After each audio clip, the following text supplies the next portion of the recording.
The silent terror, when a serial killer disappears without a trace. St. Petersburg, known for its beauty, its history, and now, its fear.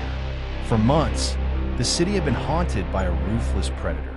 Women vanished without warning, their lifeless bodies later found posed near the Neva River. No leads, no suspects, only the cold grip of terror tightening around the city's heart. Then, as mysteriously as they began, the killings stopped. The city exhaled, but the relief was short-lived. Because the man suspected of these crimes, Viktor Sokolov, had disappeared. At 25 years old, Viktor was an enigma, a quiet, intelligent mechanic who rarely spoke yet always observed. His colleagues described him as distant but disciplined, a man of few words but many secrets. His sudden disappearance left more questions than answers. His landlord was the first to raise the alarm. Rent was due, but Viktor, who had never missed a payment, was unreachable. His mailbox overflowed. His phone and wallet sat untouched in his apartment. His car was found abandoned near a dimly lit gas station, its doors unlocked, the keys still in the ignition. The last known footage of Viktor showed him staring into the darkness outside that gas station at 2:37 a.m., standing still for several seconds before stepping out of frame and never returning. Something, or someone, had taken him. Weeks passed. No ransom, no leads, no body. Then, a vagrant seeking shelter in an abandoned warehouse near the city's industrial district made a grisly discovery. The air was thick with the stench of rust and something worse, decay. A wooden chair stood in the center of the room, ropes still hanging from its arms. The floor beneath it was stained dark. Old blood.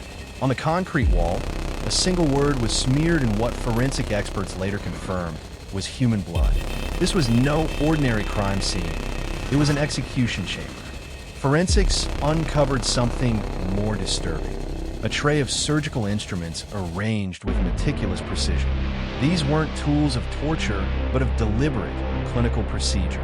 The DNA results confirmed it. Viktor Sokolov had been here. But had he been the victim? Or was this the work of another monster?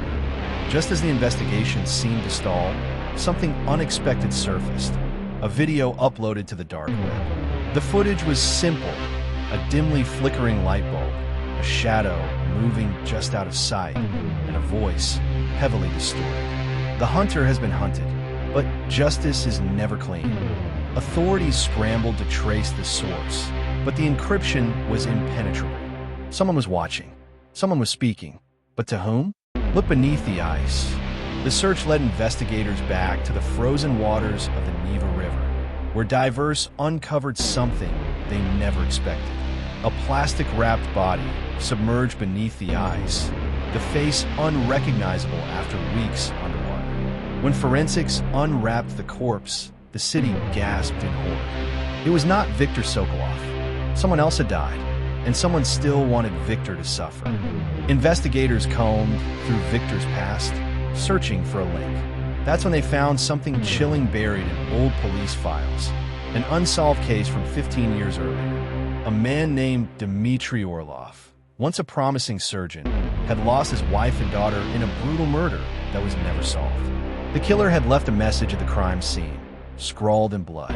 The very same word found in the warehouse where Viktor was supposedly held. Dmitry Orlov had vanished after his family's deaths, presumed either dead or having fled the country.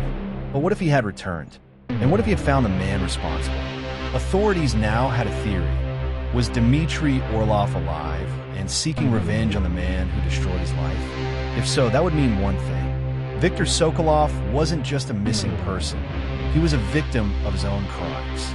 A final message appeared on the dark web, posted from an unknown source. He will never take another life. His story ended where my family's did. The message came with coordinates, an abandoned cabin deep in the Russian wilderness.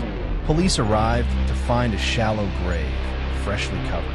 When they exhumed the body, there was no mistaking the lifeless, frozen face beneath the dirt.